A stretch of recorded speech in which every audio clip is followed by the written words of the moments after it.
Welcome to No Filter Auto, where we measure not just horsepower, but ambition per square foot. Today, we are not reviewing a car. We are measuring a monument. This is the pinnacle of the American Baroque period.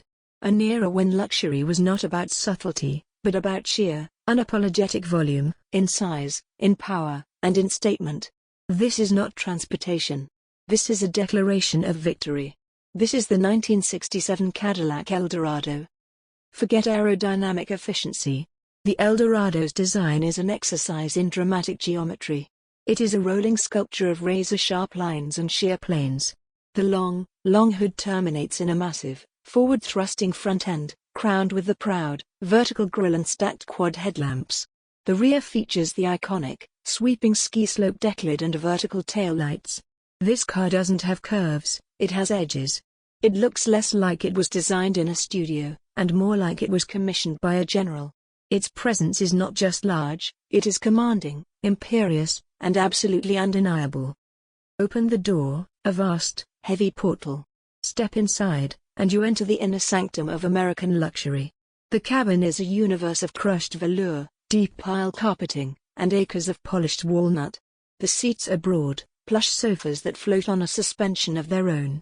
The instrument panel is a work of art, with intricate gauges and a steering wheel the size of a ship's helm. This environment is the ultimate isolation chamber. The goal was not to connect you to the road, but to separate you from it completely. With the windows up and the standard AM/FM stereo playing, the outside world became a silent movie. For the captain of industry in the driver's seat, this cabin was a mobile boardroom, a sanctuary of quiet control. It was designed to reduce all external stress to zero, replacing it with a profound, velveteen calm. Now, let's talk about the engine of empire.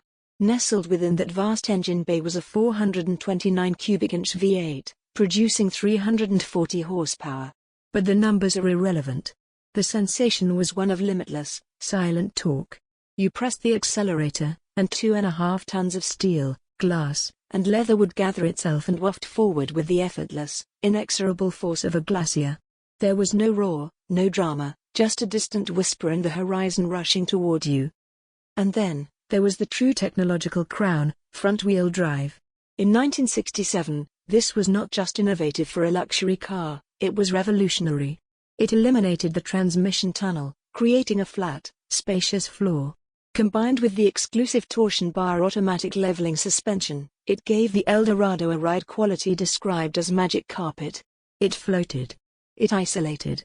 It made the act of driving feel like being propelled by thought alone. So, what was its competition?